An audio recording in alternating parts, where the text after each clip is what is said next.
Wow, I'm excited. We are back in Newburgh, Indiana. We are here for an antique market. Oh, and this guy doing some of those things. So we'll show you some interesting stuff in this video. This is downtown Newburgh. You can hear the joyful tinkling of crystals on one of my lamps as we look at the muddy Ohio River, but this is a very old town. It figured prominently in pre-statehood Indiana. Now it is a nice, genteel, and very pretty place with a lot of historic interest and a great place to have an antique show and appraisal fair. Well, one way is me and one way is the antique show. We're going to look at the antique market real quickly because I'm just going to get a moment. It looks great in here. It's nice to be back in the Midwest where we see some different kinds of stuff that I've been seeing in Florida and the Southeast. I like this particular piece. So you've got a bunch of blue and white crockery, but the current holder is something a little bit more unusual to me. This piece is different too with the Dutch scene on it. This is going to be from about 1910. We are seeing interest in ironstone again, and they have several of the pots here in the $95 to $120 range. These are 1860s through about 1890s, and you can see where they start getting to some real detail on these. This one at $119 is a Wedgwood piece, and Wedgwood, of course, being Wedgwood, gave it a lot of extra detail. So you have the floral finial, you have the lilies of the valley on the side and the very ornate handle. Here's a really handsome little piece. This is a vanity mirror. Usually I think of these as shaving mirrors, but this one has flowers painted on the center. So they have it at $120. It is a vanity mirror and it is complete with a glove box at the bottom. This is hinged, so this would have lifted up and you would keep all your gloves and your larger pieces in there. A whole bunch of different hull toque. They've got the white and the pink, and you can see it came in actually 3 different color schemes. There's a green and pink as well. It's an interesting combination of modernism, yet with that rustic grape pattern. Prices seem to be in the $25 to $45 range on most of these pieces. This is all from about 1960. And you see over here, they even did a cornucopia. European strategy map. We see a lot of interest in these amongst the folks who collect war memorabilia. This is when Germany is at about its peak of expansion. It has taken over Poland, it has taken over Prussia, it controls Denmark and parts of France, and you can see the national divisions and how they're changing and where the lines of defense are. A fascinating remnant of a very scary time in history.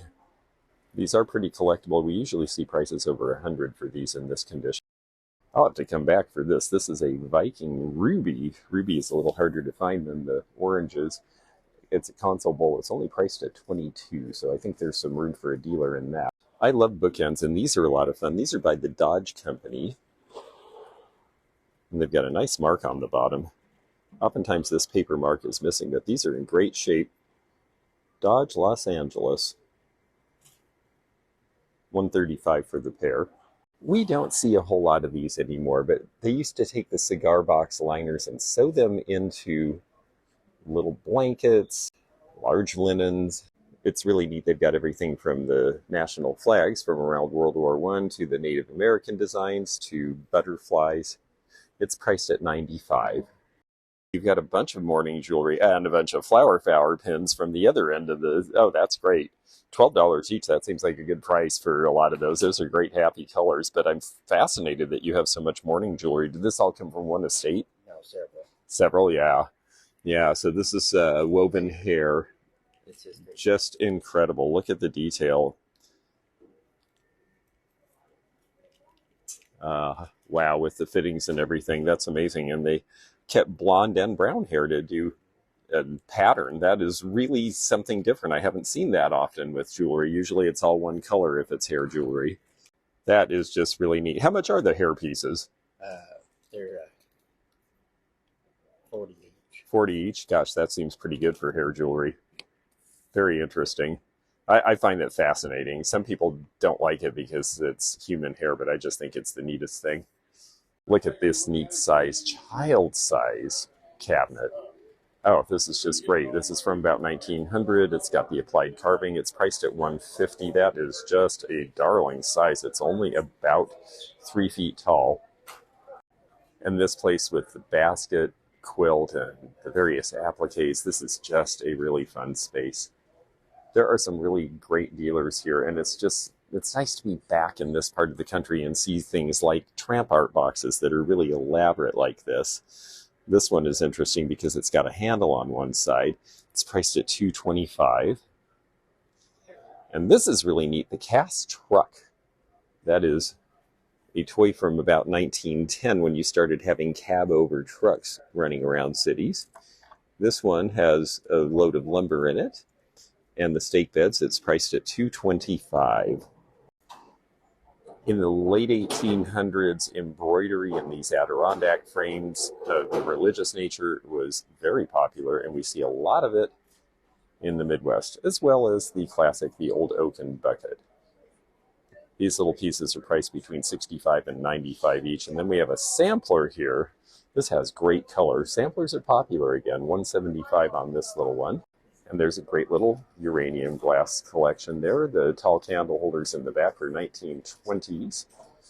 The coin spot are Fenton tumblers there. And actually the candlesticks are Fenton as well, and the rest of it is depression glass. There's some really nice jewelry here. I wish I had more time to shop. Art Deco. And this one I can let go for probably $35 for you. Oh, that's awfully nice. These are just great, though. I just love the color to them. So they're, are they pins that lost their backs, or? You know, I found this one. See the way someone did that? Yes. It's already done. Oh, interesting. I put the old fob chains, and this is sterling chain. See, they had done a beautiful job. Yeah. Putting and then this one as well. So I thought. Yeah, they're really well finished. It's perfect. They're ready to go. Yeah. Oh, that's so neat. I love finding things like that. Me too. Well, thank you. Little children's hangers with the transfers on them. The puppy and the chef and the little girl. Ah, that's so sweet. This is a really fun booth. Boy, they have so much neat stuff in here. I am going to try to get back here if I have a break between appraisals so that we can show you more of this, because there is a lot of really great stuff in here. And last year I got to watch a lot of really great stuff go out of here while I was doing appraisals. Look at this big Huda pole. Pure grain beer. This one is actually some sort of a plastic, but it is supposed to look like a big chalkware piece. So many towns in the Midwest had a pottery history with lots of little producers in a given area. Cannleton is one I did not know about. So this is interesting to have this book available to us. And here is a Cannleton pottery piece, $285. The people who understand these regional potters in the Midwest will pay big money for them because they understand the history and the origin and how scarce they really are. And my friend Lucas always has interesting things and a lot of advertising, and he just gets really cool stuff. Some really cute tin toys. In addition to sand pails, there were also watering cans that went to the beach, and these little sand toys where you would actually pump the slurry through. This particular one with the water pump is $58. That's an Ohio art from about 1950. And then we have a piece of medical quackery, the Master Violet Ray. You would attach these tubes to here, and little sparks would come out, and you would give yourself little electrical shocks. It was supposed to stimulate the skin. They actually do use something like that in some skin treatments today. So even though it's called medical quackery, there turned out to be some basis for it. Well, let's watch this go by. Yeah. Very cute vanity. Wow, that's neat. 1930s good handles, and look at that little detail with the flowers.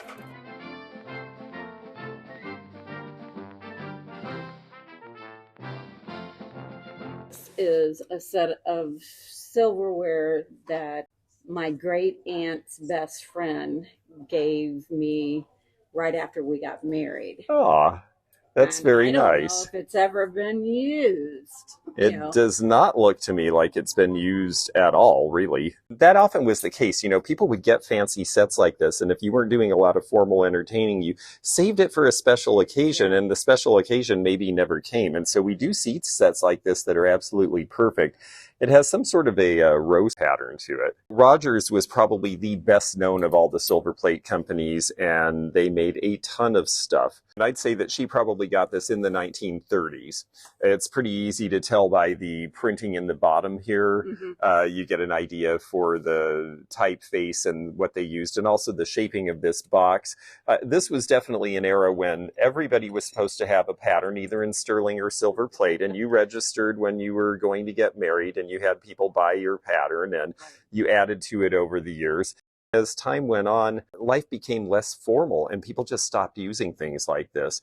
We're starting to see people starting to use it again for a couple of different reasons. For one thing, it's fun. For another thing, younger people have grown up in IKEA land and they're starting to get bored of it. And I actually know 30-year-olds who are starting to form China sets again. Oh, well, I have a set, 2 sets they can have. Yeah, well...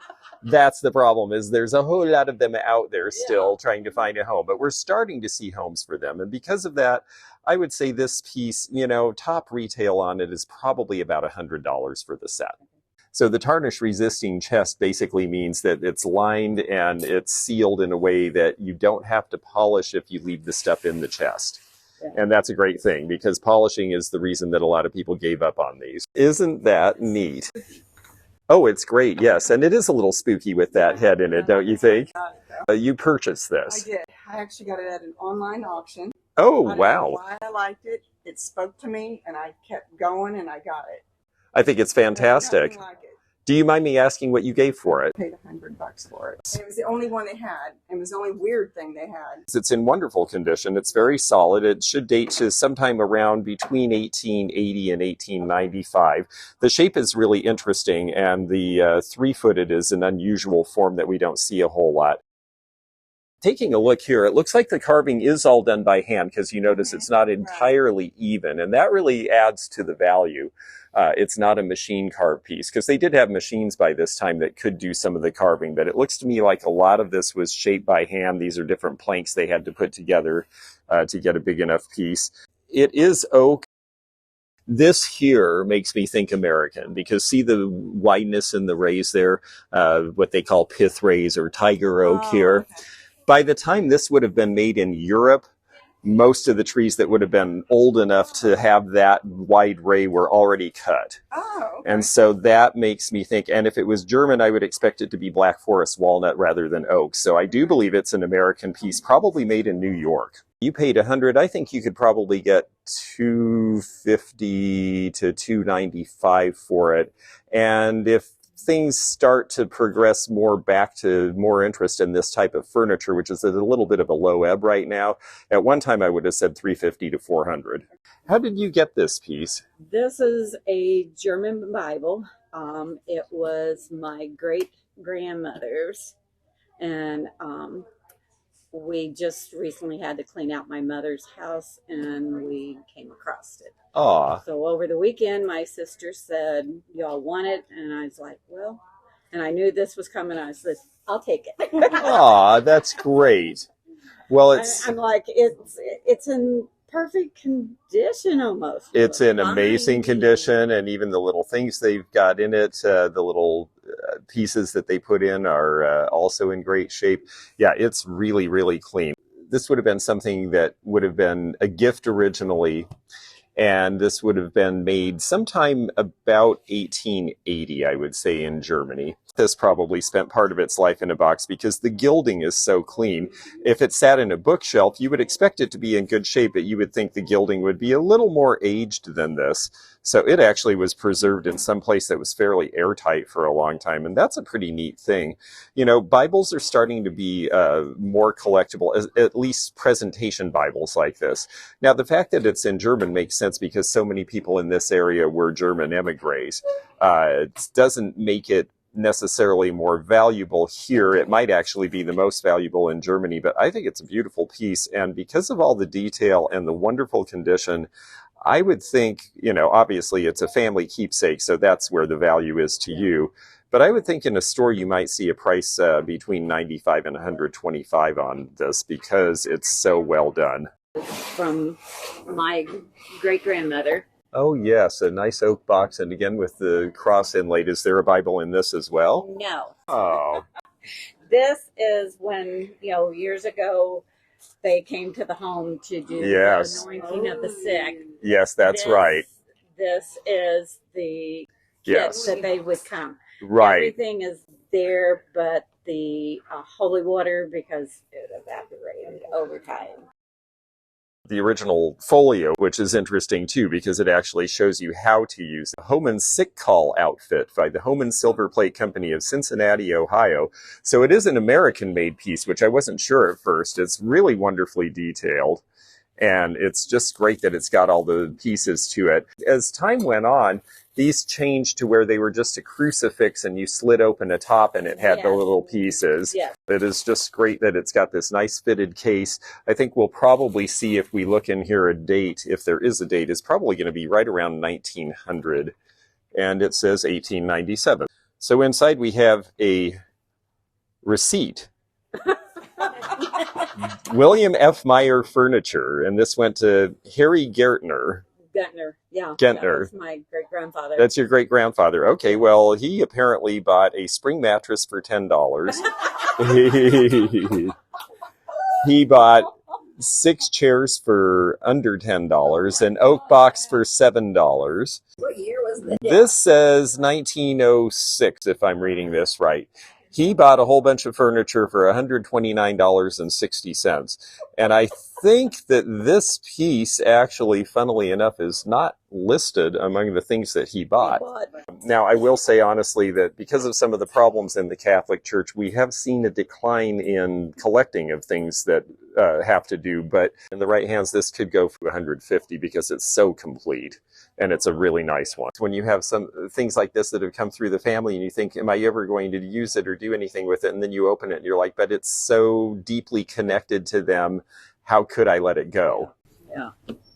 Well, it is a nice basket and it has a tribal look to it. And it is a tribe, but this is most likely an African tribe rather than an American, partly because of the way the coil finishes in the bottom. It finishes with with 4 planks as opposed to coil all the way to the very edge. And also the way the coil finishes at the top because it just sort of stops and is woven back down. And that's not typical of Native American. Also the patterning, the colors, it's actually almost too good, quote unquote, to be Native American. Now, having said that, there is a lot of interest in collecting African baskets now, and baskets in general have been really popular the last couple of years. Gave $8 for it at an antique store in Indy. Oh, well, you did great. I would say that this is probably a $50 piece. So how did you get this piece is my first question. We were out of town and in Washington, Indiana, and I went to a Goodwill. Oh, it was at the Goodwill. For $3. $3. Oh, that's great. Well, you picked a really interesting piece. And what was it that appealed to you about it? Was it the kangaroo or the color inside? Yeah. See, that's really neat about it, actually. Never seen anything like it. Yeah, it's different, actually. I like the two-tone and everything. And if you notice, you've got, yeah, this is an Aboriginal. And on the other side, we have a kangaroo, because this is by a company called, that signature you couldn't read is Martin Boyd Pottery of Australia. And this stuff is older than it looks, actually. This looks like something that might have been made in the last 30 years or so, but actually he produced between 1948 and 1963.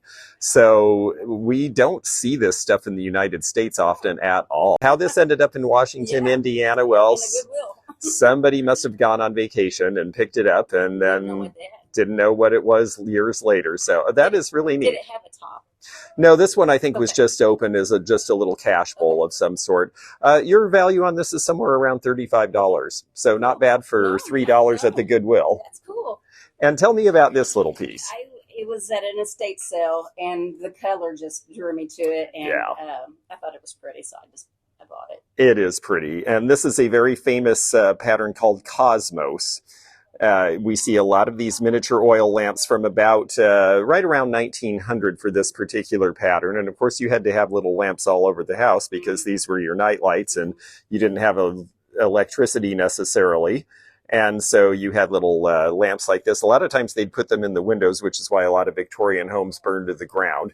That was a common problem, was that, oh, we left the light in the window and it caught the curtains on fire, and that was that. You look and you think, well, why does it have a clear top on a colored base? Well, they would sell them sometimes with the colored top and a colored base.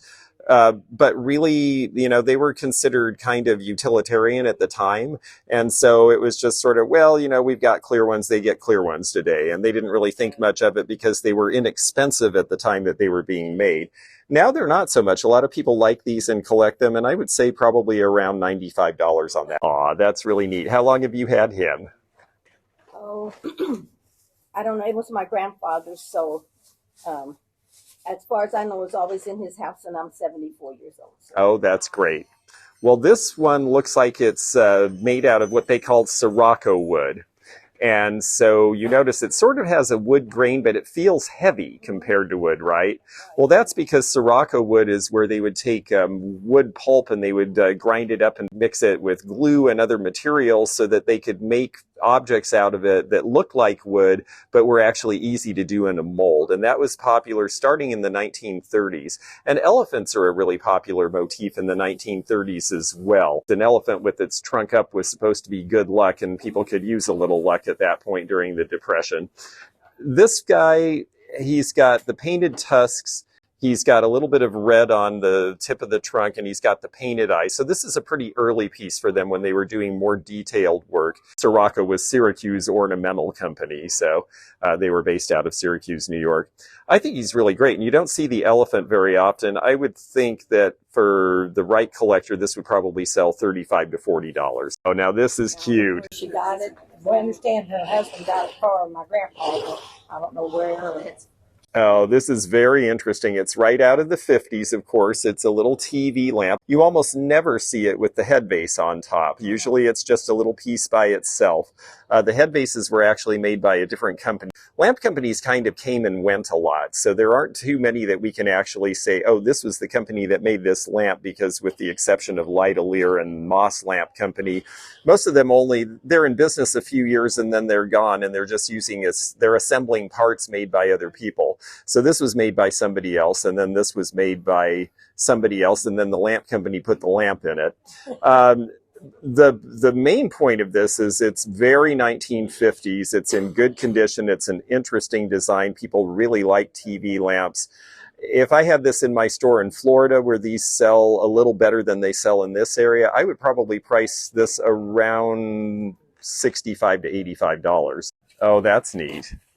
Yeah, this is quite an old piece, actually. How did you come to get this?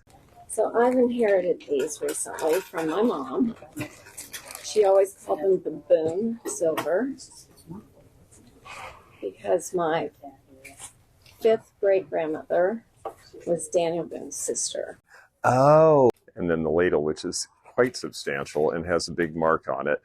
So I got the genealogy. Oh, wonderful. Oh, this is interesting. So you can trace it back to its original owner, who would have been Sarah Morgan? This spoon has initials on it. Yes. That my mother always said belonged to Rebecca Boone Grant Lamont. Oh, I see the G. So that would have been yeah. Sarah Morgan's granddaughter. Okay.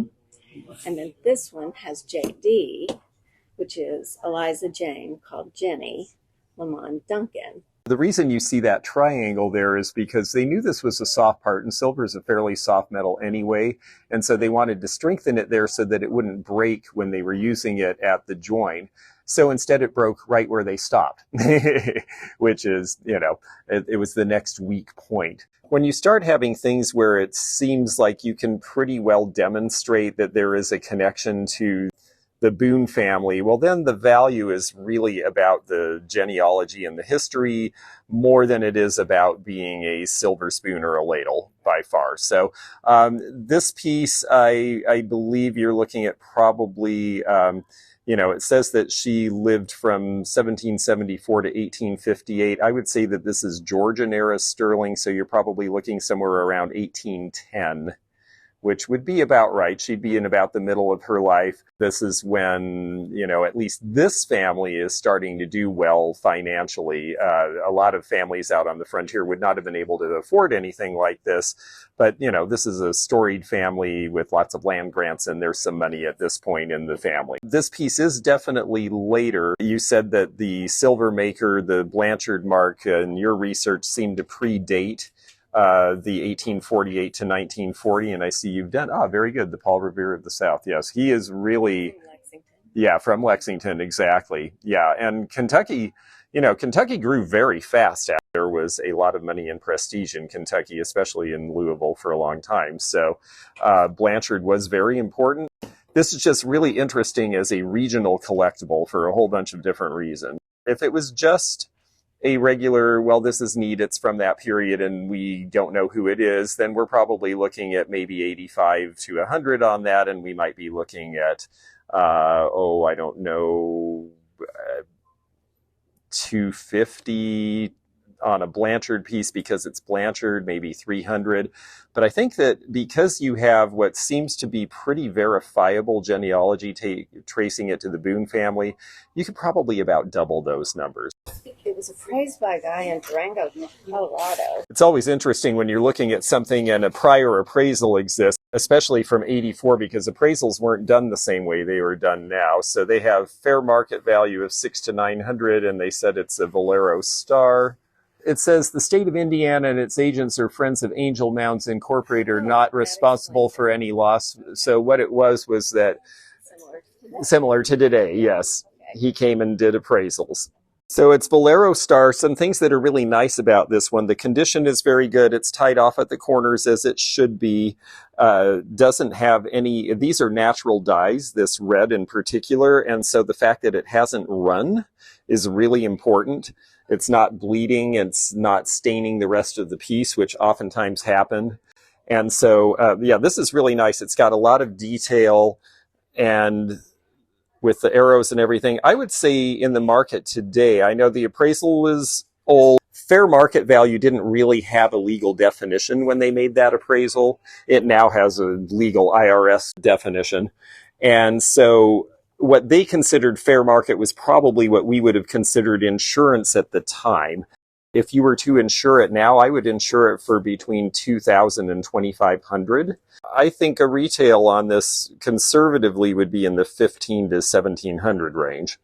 Draped over a blanket chest is a perfectly fine way to store these as long as it's not getting a lot of direct sunlight. The most important thing with linens, really of any type, is if you're folding it, don't leave it folded the same way for more than about 6 months. Take it and refold it a different direction, because eventually, and this is true of quilts, it's true of anything, they will start to get permanent fold lines that are hard to get out, and they can even start to become brittle along the fold line. So it's important to refold. People will store them in cedar chests and things, which is great if you're concerned about bugs. But on the other hand, again, take them out. Don't just leave them there forever. And be careful what you put in there. You know, people would put mothballs in, and if the mothballs made contact with the item, then you end up with permanent stains. So be careful of that. Honestly, if you like the piece, a nice non-sunlit wall and hang it on the wall is actually probably the best thing to do with it. Okay, so you found this in the family jewelry box, and it's a wonderful little piece. It's very tiny. I'll hold it up so you folks can see, but you won't be able to see much. But it is a little brass pin, and it has an oval shape. It's a little bit blown out, so it's hollow in the middle. We can tell it's Victorian because it has this very basic C-clamp on it, so no safety catch.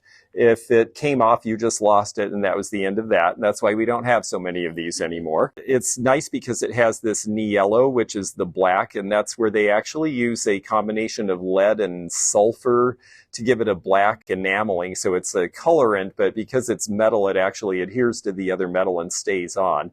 And that meant that it gave it a lot of high contrast. It's just a simple little pin, but Victorian jewelry is starting to be really popular again. I still think you might see somewhere around $50 in a store for this. So tell me about your little oil lamp here and how you got it. Well, I grew up on a farm about 2 miles from here, where it's been in the old farmhouse. Dad said he used to take it out and stick it in the bean and milk the cow by. Yep. It's got the wick there that you can see coming out of the front, and you just basically pour the oil straight in it and set it and it burns. So it was a very simple mechanism, and this one is definitely hand forged. You can tell by looking at the top here. This isn't a perfect hook. It's not something a machine made. Somebody actually stamped this out and put it together by hand. You can also tell that in this hook here, to pull the wick out, it's just a little bit uneven. It's not the same thickness all the way down. It's a little skinnier and then a little bigger again. So this was all done by hand, and that makes them pretty interesting. Pieces like this were mostly done in the 19th century. We see a little of it in the 20th century, but not far into the 20th century, we get to where all of this stuff is being produced out of factories, so they don't look like this anymore. And there's lots of improvements with them.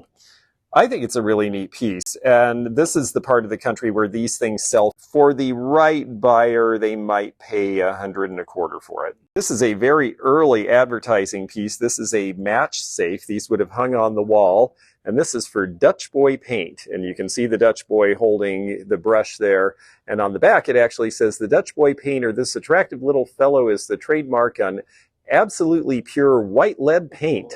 All general painting should be done with it. Courtesy of the National Lead Company." Yes, exactly. Now we think, oh, lead paint. Why would anyone use that? Because we understand that there's some ramifications with lead paint, particularly if you let your kids eat it. So don't let your kids chew on this. Lead was put in paint because it had certain properties. Particularly, bugs did not like to eat lead. And so lead paint was very popular because it kept wood furniture and wood houses from getting eaten by termites and other such things. And that's the reason that we see a lot of lead in paint. Now we have a different idea about it, but this is a really neat piece, and this is early. This is probably going to date sometime between 1900 and 1910. Considering it was hung in the barn, it's not in too bad condition. He's a little rusty down by his feet, a process called tin chromolithography. So they figured out how to stamp tin with designs on it and print on tin sometime around the 1870s, 80s. That's when we start seeing tin cans with interesting graphics on them and lots of advertising pieces.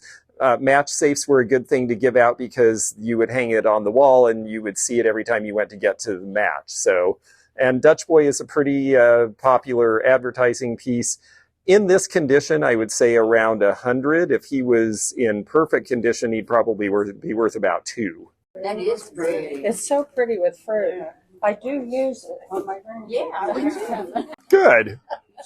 I think it's great that you use it. So this piece is silver overlay, but it's the silver electroplated overlay, because if you broke it, it's thin enough, the silver would go with it. There's also silver overlay where it's literally like a big piece of silver that they then stick on top of the piece. But this was done using an electrobath process.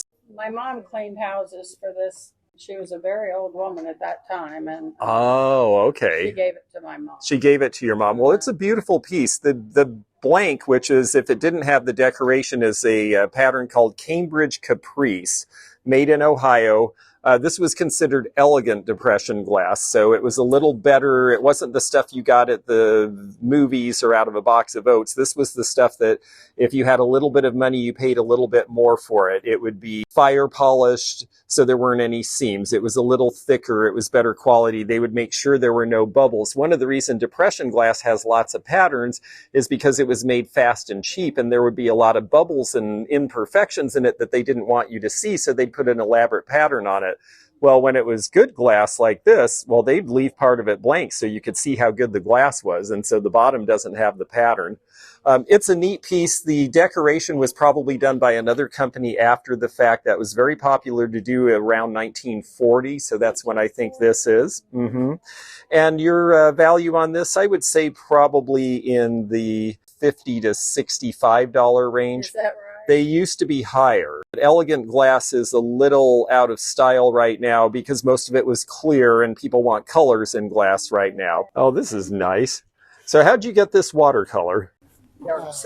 She bought it from a lady. Yeah. And did they tell you anything about it or know anything about it? look at like the thatched roof. Look how the colors sort of show through each other. Mhm. You have to have something that's a really light paint to do that, and watercolor is great for that. The lines sort of fade into the next color. Yeah, as opposed to being really blended. It's not like they blended this, it's just they did a thin thing and there was another color underneath and it shows through. So I think this was framed long after it was painted. I'm looking for clues for age, and the way that it's painted and the style it's painted in and the colors make me think that the watercolor was probably done sometime in the early 1900s, but then framed at some point in the 1980s. You said, well, you can't see the artist's signature. I doubt there was an artist's signature, because a good framer, and this seems like it was well framed, would probably not cover up that signature. So my guess is that it was somebody who was talented, but we don't know who it is. And on that basis, we have to just assign it a decorative value.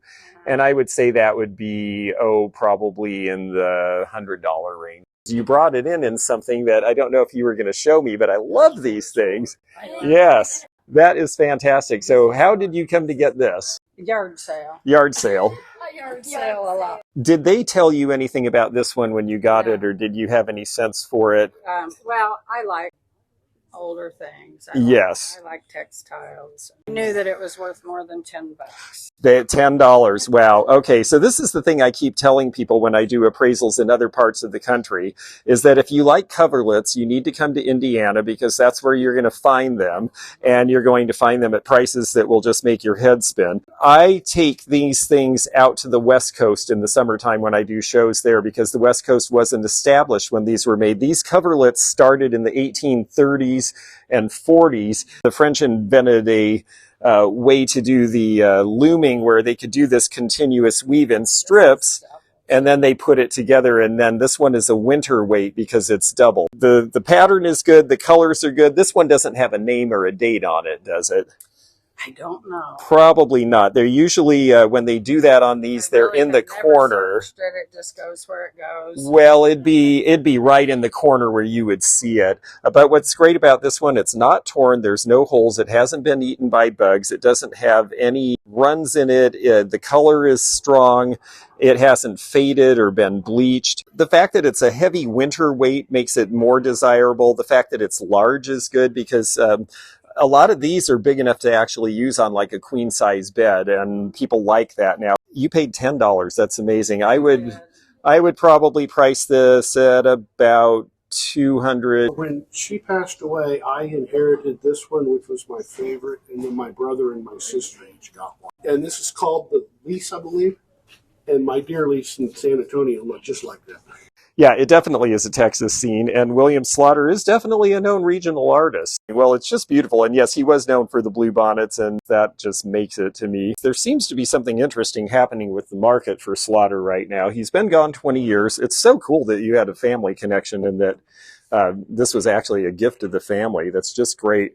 And yeah, the larger pieces are definitely where the money is.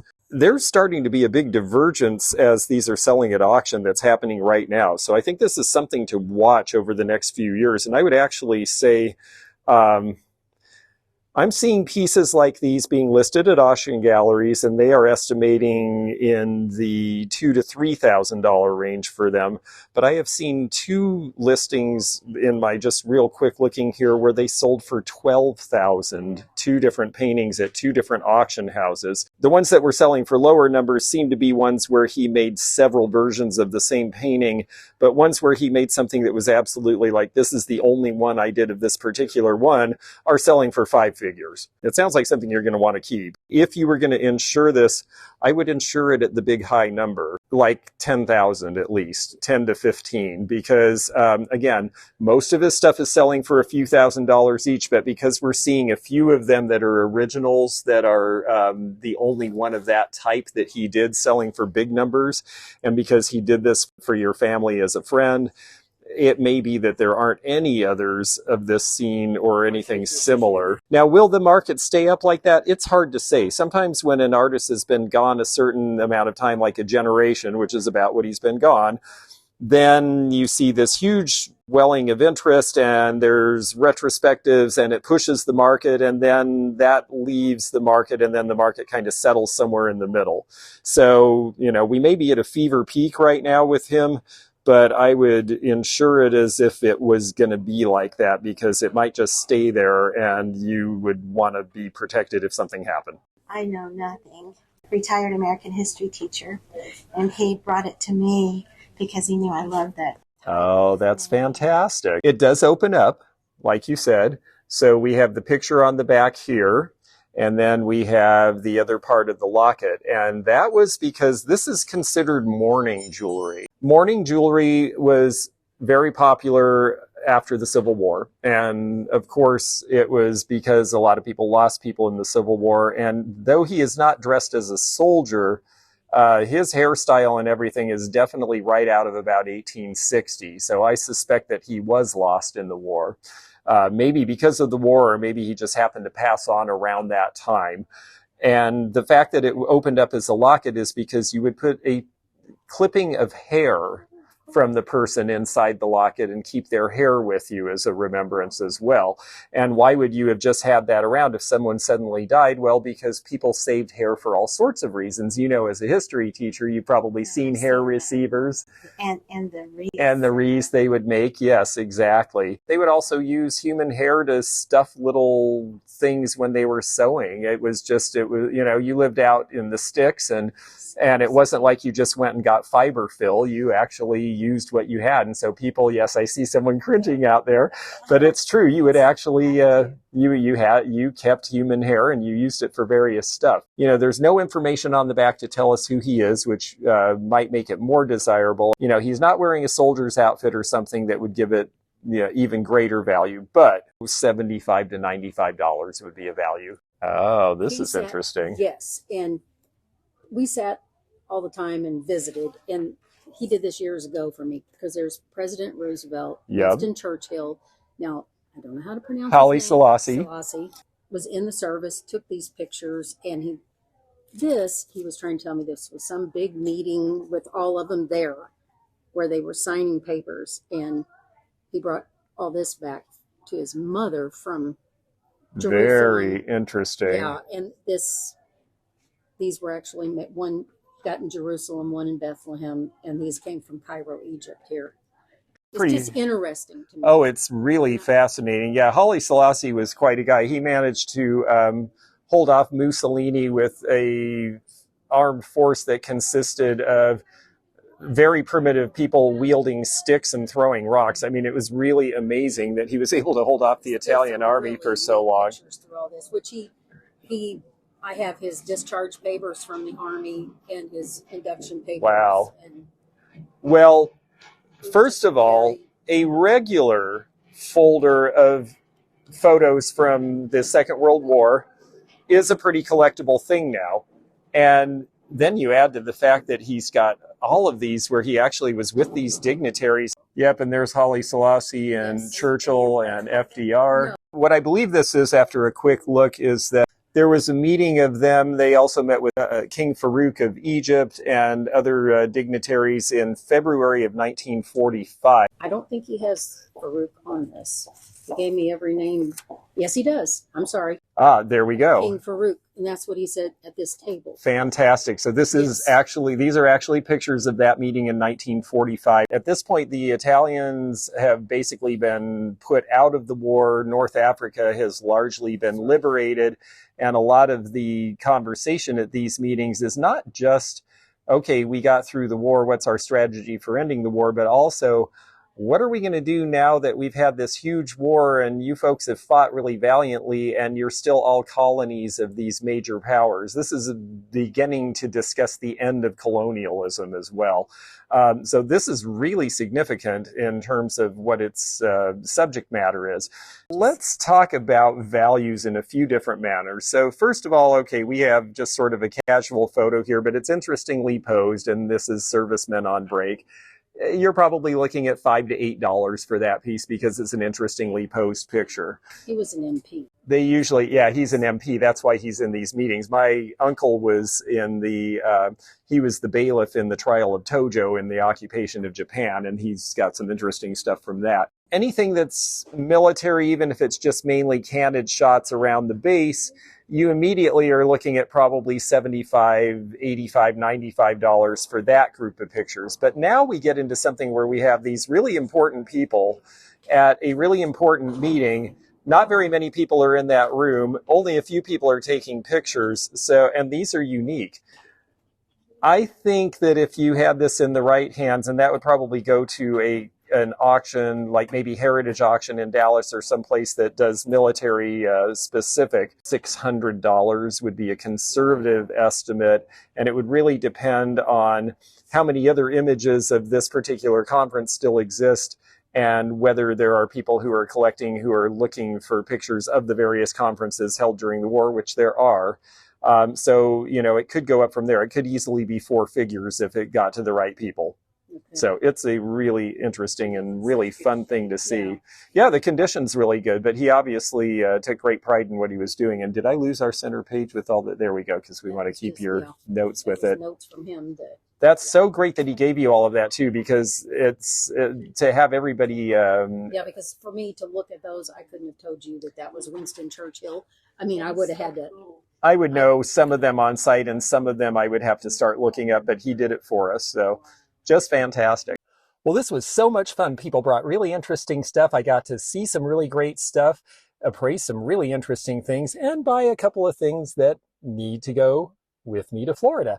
So I hope you had as good a time as I did, and we will see you again soon with more cool stuff. In the meantime, if you enjoyed this video, check out this one.